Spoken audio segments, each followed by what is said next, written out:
Under the radiant sun, a wedding in Cana bursts with life. Joyous laughter and lively music fill the air as guests celebrate. Amidst the revelry, Mary's face reflects deep worry as she navigates through the jubilant crowd. She approaches Jesus, her eyes conveying urgency and a mother's plea. Leaning in close, her voice a hushed whisper amidst the celebration's crescendo, she reveals the dire situation. "They have run out of wine," she confides, her words hanging in the balance, a quiet plea in a sea of joy. Amidst the wedding festivities in Cana, Jesus gestures with quiet authority towards 6 imposing stone jars. Servants, young and old, cast doubtful glances at one another, their faces etched with confusion. Driven by obedience, the servants approach the massive jars. The coarse stone awaits its fill as buckets are readied. Water splashes echo through the crowded hall as the jars begin to fill, a symphony of anticipation and mystery. The master of the feast raises a cup, its clay surface glistening with condensation, a silent prelude to discovery. He swirls the liquid, inhaling deeply, his senses alert to the mysteries held within the vessel. A tentative sip transforms into a moment of revelation as his eyes widen, reflecting pure, unadulterated surprise. "This is the finest wine I've ever tasted," he exclaims, the pronouncement echoing through the hall, sealing the miracle. In the bustling town square, a lone figure kneels, his face marked by leprosy and shadowed by profound desperation. The man's eyes, though filled with suffering, are fixed on Jesus with a burning ember of hope. He bows his head, his voice a raw plea against the backdrop of the busy square. "Lord, if you are willing, you can make me clean." The weight of his plea hangs in the air, a moment of intense vulnerability laid bare before the crowd. Every eye in the square turns, witnessing the raw faith and desperate hope of the leper kneeling before Jesus. In the heart of the town square, Jesus regards the leper with profound compassion. Moved by empathy, Jesus extends his hand, a gesture of divine kindness in the bustling square. With gentle authority, Jesus proclaims, "I am willing. Be clean." At his command, a visible transformation begins, the ravages of leprosy fading like mist. The leper's skin clears, a testament to the instantaneous and miraculous power at work. The crowded house buzzes with a cacophony of voices, the air thick with anticipation and strain. Friends struggle, faces flushed with exertion, as they attempt to maneuver a mat through a makeshift opening in the roof. Lying prone on the mat is a paralyzed man, his eyes wide with a harrowing blend of fear and resignation. The cramped space is a sea of faces, a human barrier rendering the doorway impassable.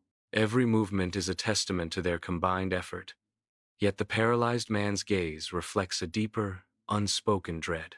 The scene pulsates with desperate energy, a symphony of strained breaths and fervent determination against the backdrop of silent despair. The crowded house throbs with energy, a sea of faces pressed together, the air buzzing with anticipation. Jesus looks with compassion on the paralyzed man and his unwavering friends, a serene smile illuminating his face. In a voice that cuts through the noise, Jesus proclaims, "Your sins are forgiven." A ripple of murmurs spread through the crowd, the teachers of the law cloaked in disapproval. The tension in the room heightens as all eyes turn to Jesus, awaiting his next move. In the crowded house, a profound hush descends as Jesus turns his compassionate gaze towards the paralyzed man on the mat. The air crackles with anticipation as Jesus commands, "Get up, take your mat, and walk." The paralyzed man's eyes widen, disbelief melting into pure joy as strength floods his atrophied limbs. He rises, his legs firm for the first time in years, and lifts his mat. A collective gasp sweeps through the crowd as the healed man walks, each step a testament to faith, praising God. Under the cloak of night, the Sea of Galilee becomes a tempestuous beast, its waves towering and unforgiving. A fragile boat is tossed mercilessly, each crash of the waves a threat to swallow it whole. The storm unleashes its full fury, winds howling like vengeful spirits, tearing at the sails and the souls aboard. Within the vessel, the disciples are gripped by terror, their faces illuminated by flashes of lightning, each one a portrait of despair. The boat groans under the assault, a desperate battle against the overwhelming power of the storm as the disciples fight against their impending doom. Each wave is a relentless hammer blow, testing the limits of faith and endurance against the backdrop of a merciless sea. On the turbulent Sea of Galilee, the boat is tossed violently by the storm. Jesus sleeps peacefully in the stern, oblivious to the chaos. Terrified, the disciples desperately cry out, their voices barely audible above the roaring wind. Jesus rises, his figure calm against the tempestuous backdrop. With unwavering authority, he commands the elements. His voice cuts through the storm. Peace, be still. Under the vast evening sky, a multitude of 5,000 souls gathers in the wilderness, their faces etched with hunger and fatigue. A sea of faces, men, women, and children alike, focuses intently on Jesus as he imparts words of wisdom and hope. The air is thick with anticipation, every eye fixed, every heart open to the teachings echoing through the serene wilderness. In this remote setting, a profound connection forms between the teacher and his followers, transcending physical discomfort and worldly concerns. In the vast wilderness, Jesus holds aloft 5 loaves of bread and 2 fish, a humble offering against the boundless sky. His gaze ascends, a serene expression gracing his features as he whispers a prayer of gratitude. With deliberate grace, he breaks the bread, the sound echoing softly in the stillness. Each fragment is a promise, each gesture a silent blessing. He gently presents the pieces to his disciples, entrusting them with a miracle unfolding. In the heart of the wilderness, a scene of miraculous abundance unfolds as everyone eats their fill. Baskets overflow, a testament to unexpected plenty amidst the harsh landscape. 12 baskets of leftovers are gathered, a tangible symbol of provision. A serene calm settles over the wilderness, marked by full bellies and grateful hearts. Far from shore, the disciples' boat is caught in the tempestuous grip of the Sea of Galilee. Strong winds shriek and howl, tearing at the sails and threatening to capsize the small vessel. Waves, like ravenous beasts, crash relentlessly against the hull, each impact a violent assault. In the inky blackness of the night, a figure emerges, defying the laws of nature as it walks upon the churning water. A collective gasp rises from the disciples, their faces etched with a mixture of terror and disbelief at the impossible sight. On the tumultuous Sea of Galilee, the disciples clutch at their meager vessel, their faces stark with terror. The wind howls like a banshee, whipping the sea into a frenzy of whitecaps and shadows, fueling their fear.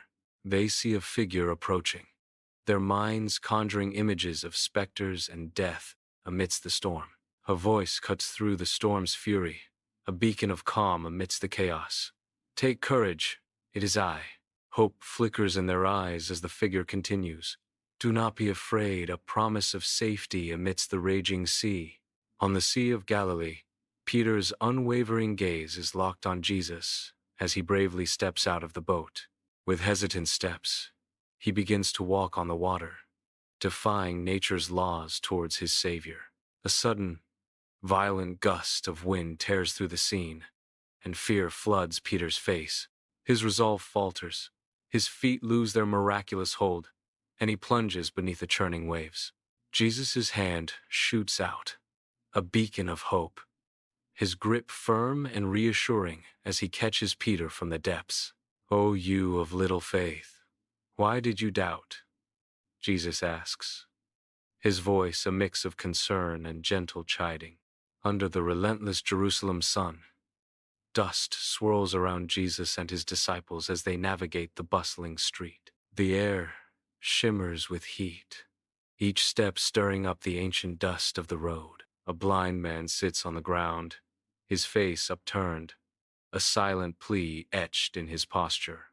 The disciples pause, their faces a mixture of pity and curiosity as they observe the beggar.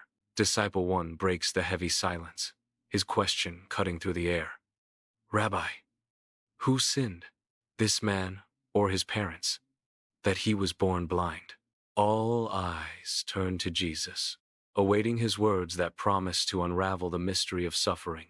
In Jerusalem, Jesus kneels, his fingers pressing into the parched earth. He mixes the soil with his saliva, creating a thick, dark mud. With infinite tenderness, he spreads the mud over the man's sightless eyes, a moment suspended between hope and despair. Go, wash in the pool of Siloam, Jesus commands, his voice resonating with divine purpose. In Jerusalem, a man steps into the tranquil waters of the pool, seeking solace. Submerged, he seeks a cleansing, a rebirth in the ancient waters. He emerges, beads of water clinging to his renewed face, blinking against the light. A profound clarity dawns in his eyes, as if a veil has been lifted from his sight. The world around him shimmers with newfound brilliance, perceived with the wonder of a first awakening. Amidst the hustle of a crowded street, a woman appears, her face pale with exhaustion. Weakened, she navigates through the throng, her movements hesitant and frail.